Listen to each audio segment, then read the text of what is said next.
Bring in General Sanjay Mestan now, who will on this simulation map try and explain the state of war as it exists. And I just want to tell our viewers what you're looking at. So all the areas marked in white are the areas where the Russian army has come into Ukraine and taken charge.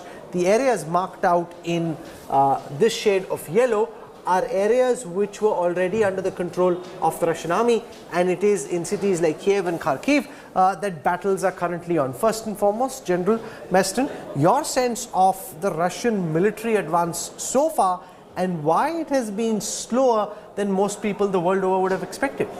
Rahul, absolutely a very pertinent question you have asked this. Let us firstly analyze what could be the Russian military objectives, because that will bring out the clarity in this whole scenario, and military objectives always flow out from the political objectives. Now I feel there has been a disconnect between the political objectives given by President Putin and military objectives. In what way? Yeah. The political objectives were demilitarization, de-Nazify, okay, they should not be part of NATO, and the genocide which was going on should cease, that is in Donbass area. So these were few of the political objectives, and of course, yeah, Ukraine should not go nuclear. Now these were the political objectives. Now if these political objectives are translated on ground to military objectives, really there is confusion. How do you achieve all this? So therefore I wonder that the armed forces would have been given the task. Probably the first intent of the armed forces would have been to go to Kyiv and all these little big cities around, so that the morale of the Ukrainian forces falls down, the will to fight, and therefore President Zelensky is automatically out of power, because the ultimate aim was he is the center of gravity, because the power to Ukrainians is flowing out from him, and therefore to eliminate him or capture him. So that was the aim. Okay, I want to go across now to Hanna Shilest, Editor-in-Chief at Ukraine Analytica, joining us from Kiev in Ukraine. Anna, can you tell us about what you're picking up from around you personally and professionally, and also the fact that the Russian army seems to be suggesting that they're getting set for a massive assault, much bigger than what we've seen so far on the capital city of Kiev? First, if possible, I would like to comment very briefly about the political statements that your guest just told. That's really those four things that been presented as Russian political goals. They were wonderful Russian political myths, because to speak about denazization of the country where a president is Jew and where you have the definitely something like 1% of population voting for the far-right parties, that was just mocking of democracy. Then definitely about Ukraine becoming nuclear, don't forget that Ukraine had the third biggest nuclear arsenal, and in 1994 we voluntarily give it up for security guarantees, including from the Russian Federation, where Russia signed the Budapest Memorandum and said that it would never violate Ukrainian territorial integrity and sovereignty. However, what we see now, just when we speak, it is the very heavy shelling of the city of Kharkiv, the second biggest city. It is on the northeast of the country, industrial town, academic town, and it is the heavy shelling from Hurricane and Grad. It is big missiles, 220 millimeters, just in the residential areas. So the same is happening in Kiev, the same is happening in Chernihiv, and I know that all my members of my team in Kiev and in Chernihiv are now in shelters, and most of them with small kids for 4 days in shelters. It seems to me that that is definitely not the behavior of the country that is trying to solve some problems, but just to make bigger of them. And it is Mr. Putin who just promised to use the nuclear weapons, because yesterday he managed to announce the readiness of the nuclear forces of the Russian Federation. But what is happening around, the situation is very different around the country. We definitely have the heavy fightings on the north of the country in several regions. We had several attempts of the landing operations operations on the south. As for now, they were not successful. I'm now in the city of Odessa. That is the biggest seaport of the country. We had during the lunchtime the airstrike attempt against the city. Luckily, the airstrike and air defense system worked very well as for now. But that's also plenty of saboteurs sent to Ukrainian towns. Unfortunately, we already had plenty of cases when people in being taken, for example, ambulance cars and putting military inside tried to get to the residential areas of the town. Or we had the saboteurs who've been planting explosions around the civilian objects. So as for now, the fight is happening at all levels, and we see the complete determination of the Ukrainian population to protect their country. Okay, Yaroslav Zelnik joins us, Ukrainian MP, member of the Golos party. Mr. Yaroslav, from Sputnik News, we are picking up that the president's delegation that's gone to Belarus for these peace talks apparently seems to be asking for Russia to move away from Crimea, to move away from the Donbass region. Now, given that those are realities as they exist on the ground at this moment, and if that's the demand that Ukraine is making, Russia could very well consider that to be an escalatory move.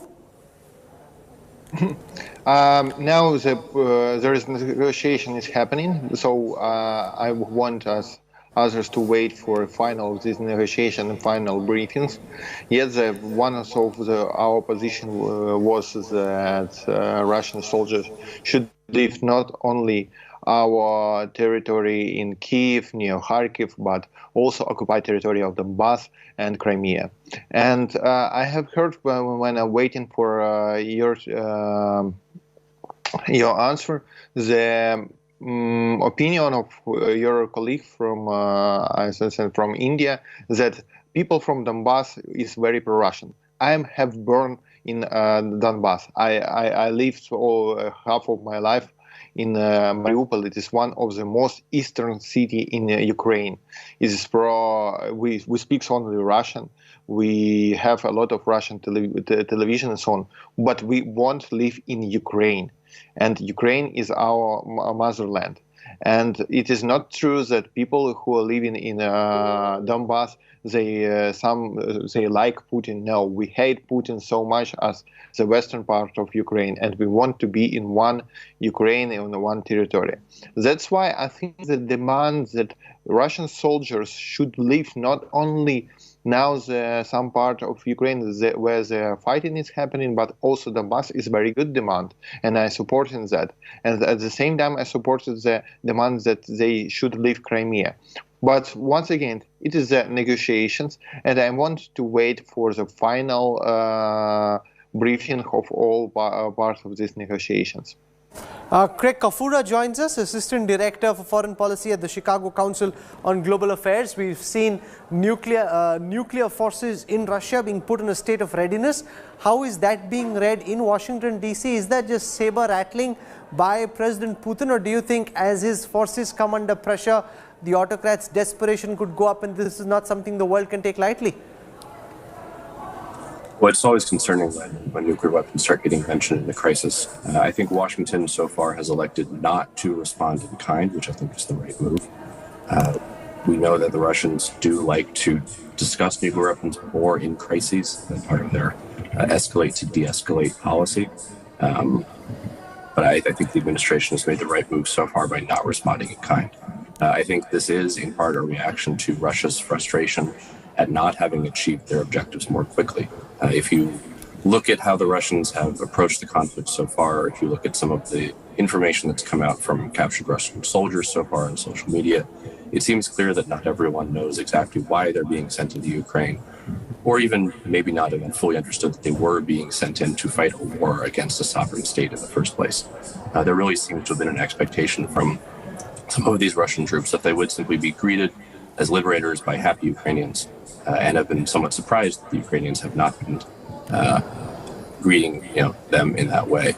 I also think it's important to note that the Ukrainians themselves have done themselves a great service in how they've responded to this war and by how hard they've continued to fight with Zelensky staying in the capital And I think that's done a lot to motivate European responses to this crisis so far. We've spoken so far of the Battle of Kiev. I want to focus for a moment on Kharkiv. Kharkiv is the second biggest city in Ukraine, and it's very close, as you can see on this map, to areas that are actually at this moment controlled by the Russian army. And yet, while the Russians were claiming that they were in control of Kharkiv, the Ukrainian governor put out a statement to say no, Kharkiv was in our control. So the second biggest city has been under siege for more than 100 hours, but even at this moment, it's fighting back.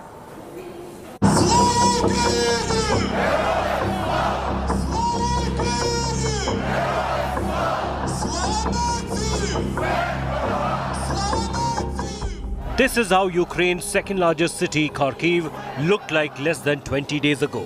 After over 100 hours of being under siege, this is how the streets of Kharkiv looks now. In the beginning of February, citizens were seen storming the streets, and on February 27th, dead bodies seen lying on the same roads. So how did Ukraine's second largest city go from this to that?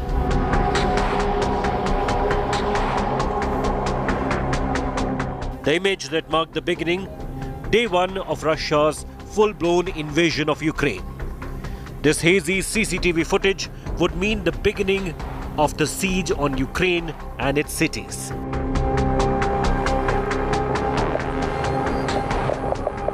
The very same night, Russia began pounding Kharkiv. Several blasts were reported. Smoke engulfed the Kharkiv skyline.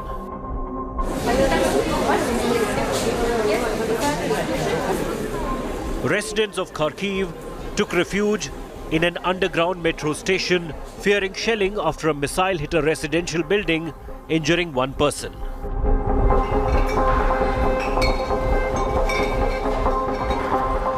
This was the beginning of impact on people.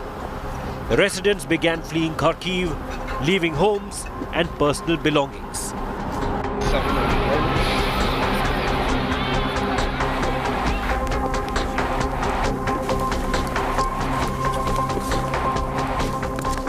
From this point on, Kharkiv began to witness actual invasion. Destroyed multiple rocket launcher Grad left in the middle of the road. Body of a soldier in Russian uniform laying near it. Residential buildings damaged. Windows broken as heavy shelling hit Kharkiv hard.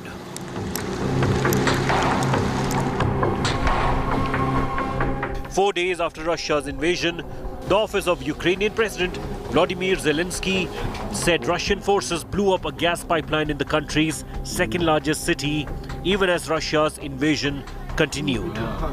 Videos shared by the Ukraine Special Communication Service showed fire and smoke rising from the facility in Kharkiv, with the government warning that smoke from the explosion could cause an environmental catastrophe.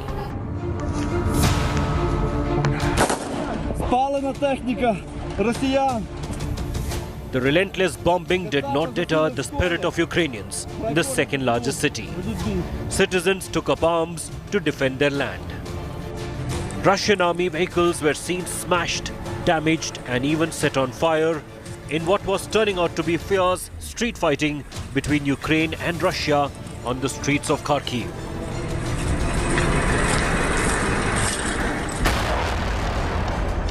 On day 5 of Putin's invasion, after Russia claimed Kharkiv was on the brink of falling to the invasion, Ukraine claimed Kharkiv is still under their control and that it has expelled Russian troops. But the aftermath is this: bodies seen lying on the streets of the country's second largest city.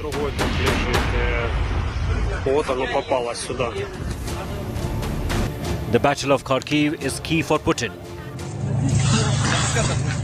Kharkiv played a particularly important role in shaping Ukraine during and after World War I.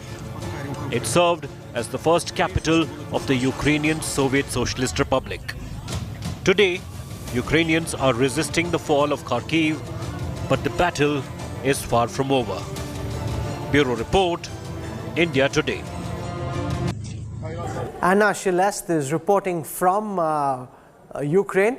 Ma'am, Kharkiv's holding out so far, Kiev also holding out, but is there a sense of trepidation that as President Putin enhances the force levels, uses higher volume of fire, bigger weapon systems directed against civilian targets, that it could just be a matter of time before these cities that have valiantly withstood this Russian assault also fall? No, definitely not. First of all, because except of the weapons, you need two additional things. First of all, you need to estimate your counterpart, and Mr. Putin and his generals definitely underestimated Ukrainian side and soldiers. They've been expecting that they would fight some small army, and also that people would be welcoming with flowers the Russian soldiers. Everything happening completely opposite, and now we are saying that we have not 250,000 army, but 40 million army. Because in most of the cities, people are coming to the territorial defense, they're taking their weapons, they're making Molotov cocktails, so the resistance is very high. The second thing, what Putin needed for a victory, that is the high morality of his armed forces. And we see that he managed even not to say his soldiers where they are going. We have numerous cases of when the whole units are surrendering to the Ukrainian armed forces. You can find the special website 200 RT, that is for those who are looking for their relatives from the Russian Federation who are at the territory, who've been in the armed forces or security forces sent. And we see the low morality and motivation of the Russian soldiers now, because they were not expecting where they are going, they were not instructed what's been happening, and they were not expecting the Ukrainian resistance. So as for now, they are completely disoriented and they can't understand why they need to fight. That's why Mr. Putin is using that much of the shelling, because most of these rockets and missiles are long range. So they are starting from the territory of Belarus or from the territory of Russia, and making it like easier for him, but definitely more difficult for the civilian quarters in different cities. So plus the international community, don't forget that Ukraine within these days are receiving a lot of the air defense, anti-tank and anti-aircraft missiles and assistance from our partners. We just received the air-to-air missiles that have been used by our aircrafts. So we definitely have something to respond to the Russian armed forces. Okay, so that's a brave Ukrainian journalist speaking out, saying no matter the intensity of firing, there will be a pushback from us. General Meston, is that your military sense as well, or do you think just given the preponderance of Russian military firepower that you can fight back, but how long will that fight go on for? Rahul, one is preponderance of firepower, and the second is the Ukrainian will to fight. Correct. It is battle of minds. And I think President Zelensky, as the leader, has been making statements, has been coming out and motivating people, including people from other countries, including his own people, to join the resistance. So therefore, I have a point, Rahul, that probably the targeting style of the Russians were that they wanted to perhaps just go around certain important key cities, including the capital, and isolate it and have preponderance of firepower in the surrounding area, so that the will to power or the will to fight ceases. And therefore, the people of Ukraine will start a revolution and some mass uprising, including the soldiers, that our President Zelensky has put us into such a this thing. But that didn't happen. That has not happened. And so in therefore, fact, they're fighting back, more united, more determined, so more exactly. nationalistic than ever. Now, he's gone, President Putin has gone wrong in his miscalculations. He should have remembered this president had got 73% of the voting. That means he was quite famous, and people are now united. I want to show you now some of the key moments from day 5 of the Russian invasion of Ukraine. 100 hours onto the battle. The big headline, of course, is that no major city has so far been taken by the Russian army. Unprecedented scenes witnessed by India Today reporter Rajesh Pawar in Kiev. Local police were seen apprehending an alleged invader. Ukraine believes Russian militia has infiltrated civilian areas. Militia, and they pinned him on the ground, and look at the reaction of the press here. These are the journalists from almost 30 countries around me, and look how they're reacting. I put it again, the camera onto the crowd right now. Look at this. I thought this guy is a Russian militia, civilian Russian militia, and they pinned him on the ground, and look at the reaction of the press here. These are the journalists from almost 30 countries around me, and look how they're reacting. I put it again, the camera onto the crowd right now. Look at this. They also went into the largest hospital in Kiev, chilling images of children injured in the war. Ukraine claims that at least 14 kids have lost their lives, 7 have been wounded.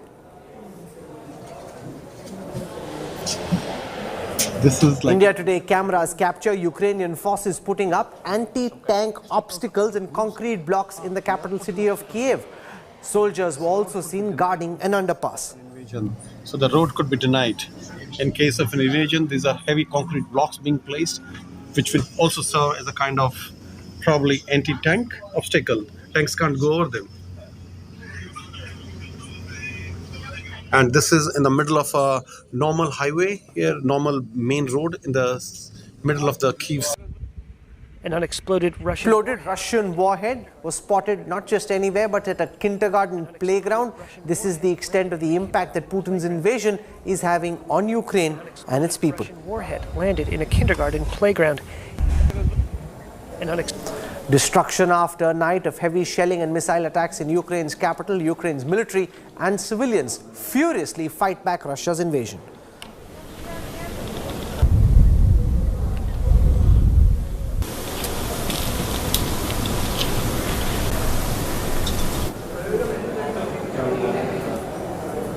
Ukrainian citizens are getting together and fighting back as best as they can, and in fact many of them are putting together Molotov cocktails themselves, and these are lethal hand bombs, hand grenades as it were, very easy to assemble, which a lot of citizens are actually putting together in a bid to do what they can to take on the invading Russian army.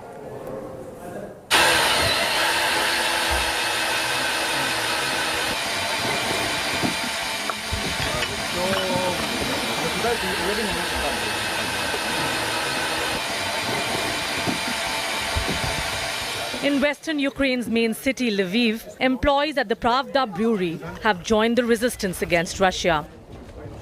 The brewery has switched from producing beer to making Molotov cocktails or petrol bombs. This after Ukrainian Ministry of Defense took to social media urging civilians to make Molotov cocktails to neutralize the occupier.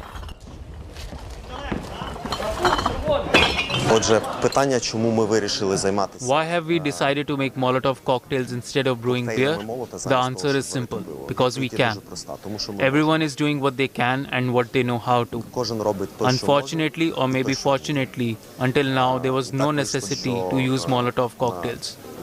Ukrainians over the past few years have found themselves in a situation where they had to fight for their freedom, including fighting with Molotov cocktails.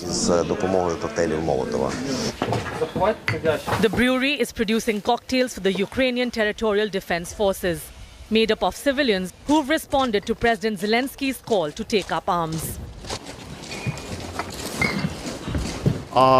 We sent Molotov cocktails to our barricades in Lviv. We are trying to send as many as we can to the areas near Lviv. We sent some to Kiev as well. I hope they will get there because we later learned that a bridge en route has been blown up.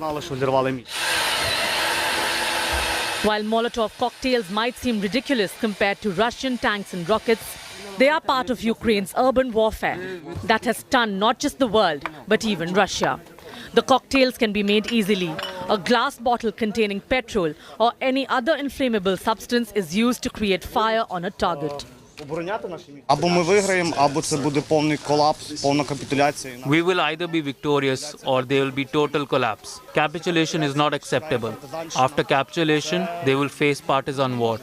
There is no way they can win. They can only win if they destroy us all, and this is not possible. They may be at war, but these Ukrainians haven't lost their sense of humor. Their bombs and beers are interestingly packaged, with insults directed at Russia's President Vladimir Putin. Кров литись немає.